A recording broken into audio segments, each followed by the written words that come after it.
welcome back, Jason, due to popular demand and a wealth of knowledge and information. Welcome you back to part 2 of our conversation with Jason Kohler, the Executive Vice President of Senior Living at Beztak Companies. Welcome again, Jason. It's an honor to be back with you. Thank you, Julie. Nice to be here. I think I'm wearing the same thing as part 1. Well, I wasn't going to say anything. Guys can get away with, because all due respect, you got, a couple shirts, kind of rotate. Maybe you have 15 of them. My husband has 15 of the same black shirt, and he just he said it just doesn't. There's no choice then. Your husband and I may be related. I probably have the same number of black V-neck t-shirts. It's like a uniform. It's a uniform. It's one less decision you got to make each morning. That's exactly right. I think that's a Steve Jobs thing, right? It's the black turtleneck. Well, last time we talked, you were explaining more about that wants-driven market and challenging all of us to think about what we're really doing around that. And in sales, I never train needs matching. Needs matching is, they wouldn't be on the phone if there weren't some needs. And there's about 5 of them, really, 5 or 6, generally speaking. Yet there's millions of people, right, who have or are living in our communities over time or have considered it, right? Mm-hmm. So if we're sticking with the needs, we're not going to get anywhere. If we're sticking with the price and trying to price match, definitely not going to get anywhere, especially if you're the highest priced in the market. Right. You mentioned, I really like, if we just continue to ask, and we might not have all the answers, but how are you better than living at home? How are you better than, how's your dining? What is it in it for the customer, right? Right. So last time, you mentioned about some shifts within your company in regard to sales and operations, and you noticed, based on a few things that you really emphasized, you've seen a real uptick in sales and leasing and results. Mm-hmm. You talked about mindset. Can you talk a little bit about that and how you emphasize or what you do at Beztak? Sure, absolutely. Well, this is a topic near and dear to my heart because through a lot of trial and error and personal experience, I've come to realize a few things when it comes to mindset. And one is a positive outlook, right? We all know and have had team members, and maybe have been guilty of it ourselves, of being a little bit negative from time to time, which is kind of a death spiral when it comes to being successful, I think. So one is just having a positive outlook. The other one's a mindset of abundance versus scarcity. And I think that in sales, sometimes we get into a frantic pace of, I need to make the numbers. And maybe our, executive director, our regional sales person is breathing down our neck with our productivity, and hitting our number of phone outs and our number of tours and number of move-ins. And now we have 5 move-outs this month. How are we covering? We need 3 more sales. There's a lot of pressure. It's a lot of pressure.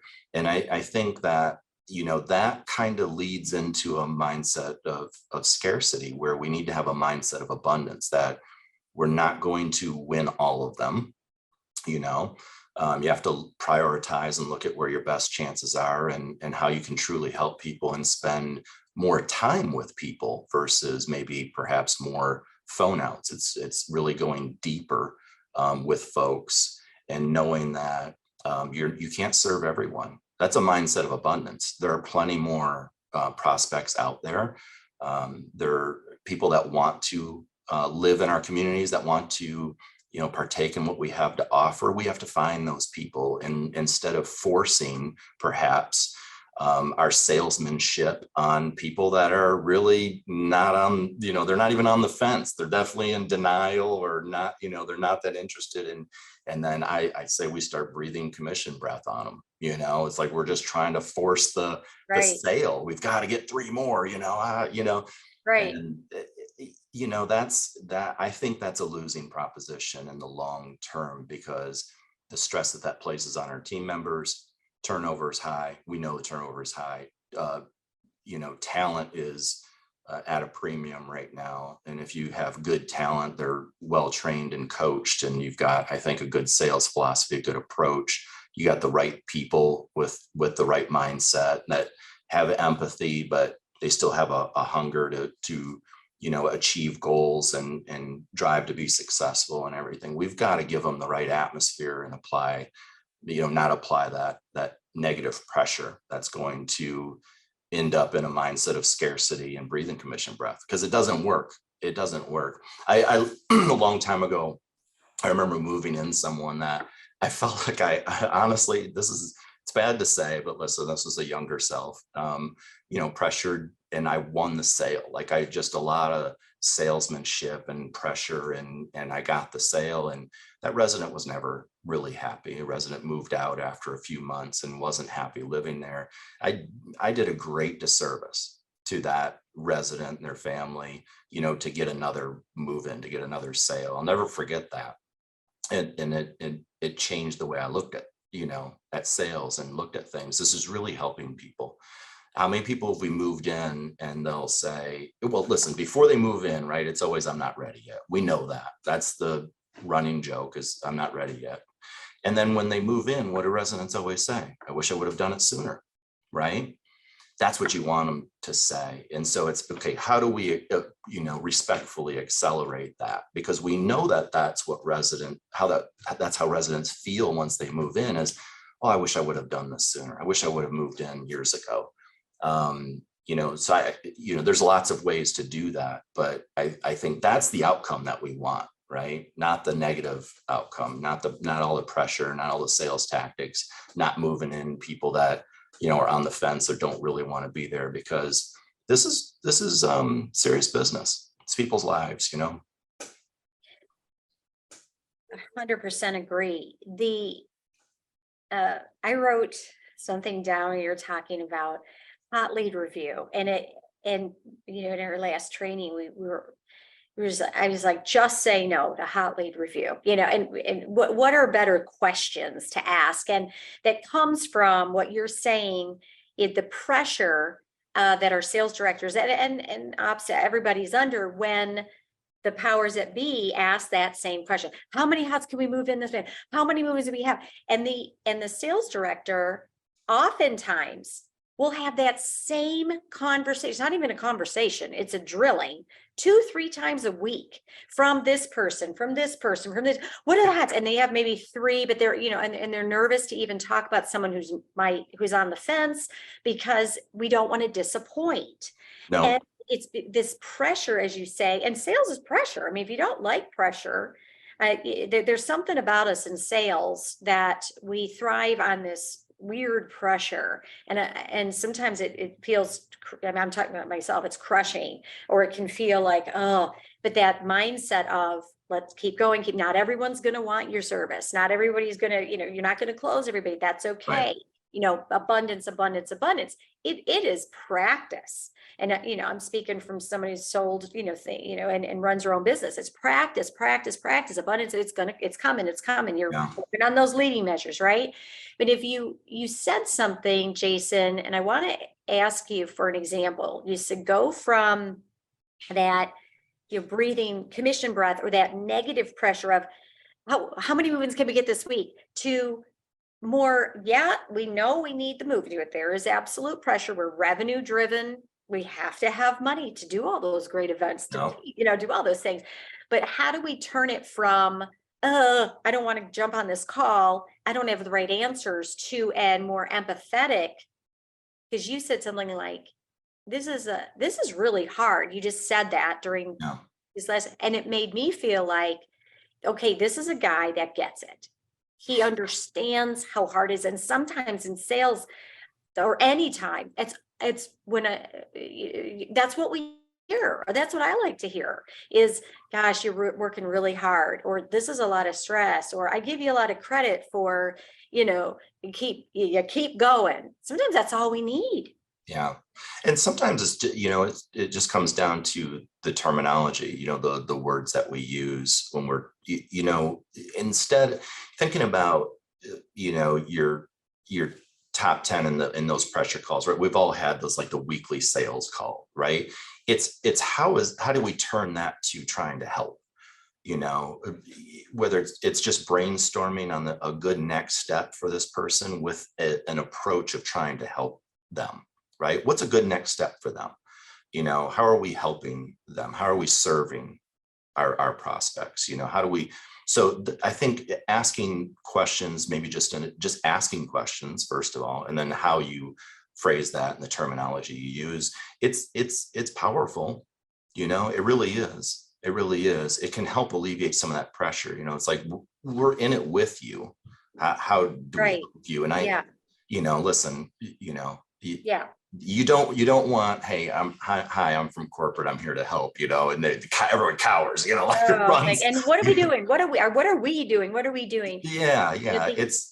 I love the brainstorming sessions. We do a lot of planning sessions. We do a lot of planning sessions at the community level, and the executive directors involved.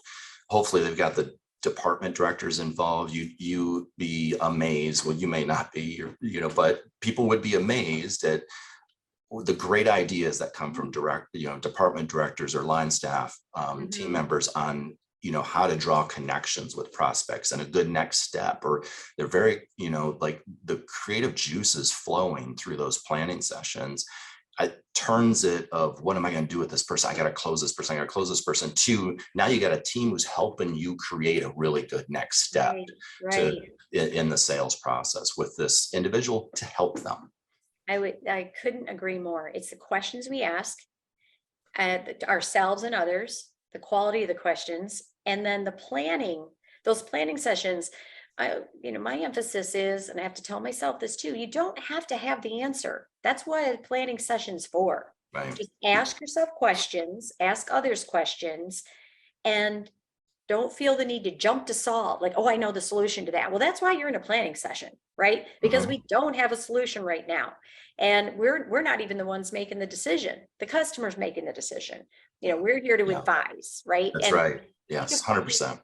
Take the pressure out. And again, I have to tell myself this too, take the pressure off, ask yourself the question. You might not know the answer, but just ask the question, ask others the question. And I think those who are from corporate, if you will, leaning in, what are our next 3 move-ins? I totally understand that, but quite frankly and respectfully, you can see the next 3 move-ins by looking at the data. Okay, it's right there.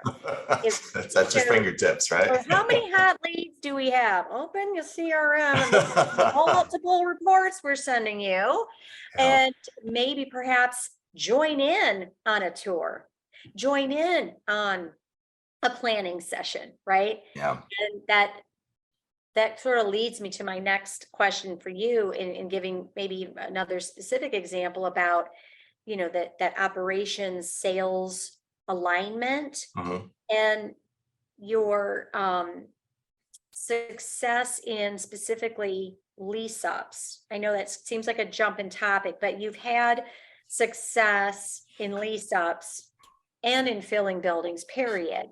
Yeah. So can you give maybe someone listening who's not in sales, but is everyone's in sales, some advice or something you do or your company does that works?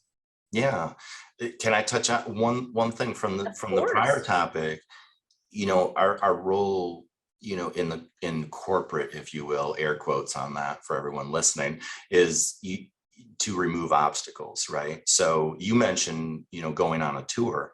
Well, we know that salespeople hear common objections, right? They field common objections, and they may have their own obstacles, right? As a salesperson, there's a difference, right?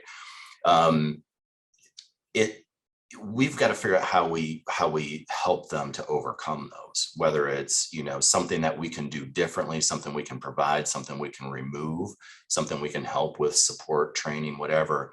I think that's key too, when we're talking about mindset of the company trying to assist. It's not where's the next 3 movements, because you're right, you can get all of that out of the CRM, but taking the approach of how do we remove obstacles for the salesperson or overcome objections for the prospect. That's part of our role. And I think then you're really helping, right? If you're trying to brainstorm ways to do that. So anyway, switching gears to lease ups. We have had quite a bit of success in leasing up communities and leasing up new builds, and also taking over, management of communities that, are still in a lease up phase. A lot of that systems and approach, a lot of that is training and coaching. But then a lot of that too, I think, comes down to, marketing functions and events. We touched on that in our previous session, was the events being so popular. In those lease ups, let's talk about mindset real quick too, because I think it plays into it. There's the mindset of, I can't sell this community because people want to touch and feel and see it, and it's being built. It's in some phase of construction, right? And then there's the mindset that some salespeople have, that this is the best time to sell something because it's blue sky. I'm selling the dream. I'm selling what's to be. They can't see the imperfections and whatever. And so I think that mindset, again, going back to that topic, it is really important. What mindset does your sales director, your sales counselor, your sales team members have when it comes to selling blue sky? And then we still have to get the same approach applies, in that we've got to get people engaged and feel like they're part of the community before they move into the community. It's really important in new construction and in lease up. We have a lot of off-site events. You bring a lot of storyboards, you do a lot of hard hat tours, you do a lot of updates, construction updates, you do the webcam, people can, you send out the link to that, people can see it happening. They're feeling like they're part of the community, and something new and exciting is happening, and they're at the ground floor, right? That you have to generate, I think, that excitement and that attachment. And I think we do a pretty good job of that. And I think I've seen where some have kind of floundered is where there's a difference. There's a difference in selling new build and lease up than there is selling what's already there and out of the ground and operational. Because then you've got what is built, and now it's really the people that make the difference within that community, right? People always make the difference. It's not a build it and they will come. Once it's there, the people make the difference in the community. But again, going back, mindset on the new builds, it generating excitement, feeling like they're part of that community, they're part of something exciting, something new, they're in at the ground floor. Educating them along the way, providing them with information, just extremely important. All those touches, it can't be, yes, here's our website, here's a collateral, here's where our pricing is going to be. We'll be back in touch with you, right. as we get closer. I've got 20 that doesn't work. 20 people ready to deposit as soon as they can come tour. How many times have we heard that? 30 people ready. Right. All the time. Tour, and then guess what? We don't have those 30 No, people. It doesn't materialize. It's a mindset. It's such a mindset, and mindset can be reinforced. And so it's just like training, coaching, and when the recipient, the student, if you will, we're all students of life. Yes. when our doors are open, information and content or opportunity can walk through that door. If that door is shut, that all of the opportunity or the coaching and we're rattling the door isn't going to help. So it's that, and if someone is shut for mindset, and you hear things that indicate that, you can help, you can, like you said, encourage the door to open. But I say, if you have a sales person with a door shut, mindset shut, because we in senior living, we over and over and over again, we buy into excuses, and excuses is not the same as here's some challenges I'm having. I don't know how to solve them, but here's what's, what I'm hearing. That's different than everyone's got to see it. Or, Yes. or we're the highest priced in the market, or it's, and my favorite one. What's that? Is it's slow everywhere. Oh yeah. It's slow everywhere. I've called around and nobody is moving people in. And I think, to me, I feel it. I totally, and I empathize. it is not, and what happens is the person listening tries to jump to solve, but that's not the problem. But it, people being slow everywhere is not the problem or the issue, even if it's true. I mean, and COVID, of course it's true, but it's that mindset. Sure, it's that mindset. Well, then, the mindset of, well, it's slow everywhere. How do I gain market share? Right? That mindset, that's the Yeah, one I love. Like, this yeah, is great. I'm going to steal market share. Here's what we're going to do.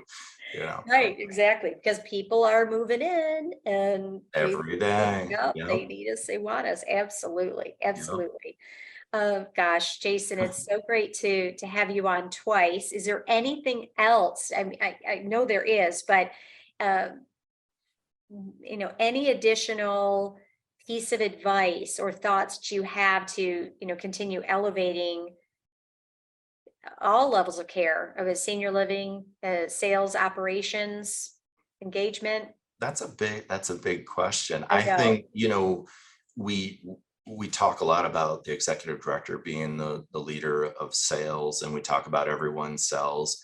I think moving away from, I think the phrases are fine. I think they're good. I think moving away and just it's integration. It really is everyone's responsibility to have, a, a role in growing the occupancy. You had mentioned it sometime earlier that, without the revenue, we really don't have a business, right? So we can all talk about what's the most important. It's irrelevant. If we don't have the residents living there, wanting to move in and paying the rent, or the monthly service fee, we don't have a business. And so it really is everyone's job to sell. I think, the more that we can truly get everyone involved in selling, and selling is a positive word. I mean, really involved in growing occupancy and growing revenue. Where are we? What are our goals? What can we do to get there? And involving the full team, that's real integration. Involving them in the planning sessions. I know that people have done it for a long time, the 30-second commercials, with team members being able to talk a little bit about to new prospects, sharing tours that are coming in, who they are, a little bit about them, so everyone knows who they are and can greet them by name. All those little things do matter. It matters to create that experience, right, for that prospect, that make them, have an interest in living there. But I just want to say that that's really important. It's not the phrasing of, well, everyone sells, or it's everyone's job. It's really working on a daily basis from a leadership standpoint to integrate all of that. I've seen time and time again where sales is a little bit out there on an island, and it is high pressure, and they're feeling more pressure because they're on an island. Don't put them on an island. Bring them onto the mainland, and have a collaborative team effort and integrate that as to how we do business on a daily basis. The two sales team members in an office, sweating it out with the door closed, doing 40 phone outs a day. I feel for those folks. We love you. And we are here to help you. Come on into the mainland. Let's talk about it. Let's work on it together. Let's brainstorm. This is a team effort. Jason Kohler, Executive Vice President, Senior Living, Beztak Communities. Thank you times 100 for being on 2 episodes of the Grow Your Occupancy podcast. It was delightful, and I've got an entire sheet of notes. And if you'd like to reach or contact Jason and learn more about what he does and about Beztak, how do people get a hold of you? You can find me on LinkedIn, Jason Kohler like the plumbing fixtures. And Julie, thank you so much for having me. It was a true honor. I mean that. I've enjoyed speaking with you, and twice now.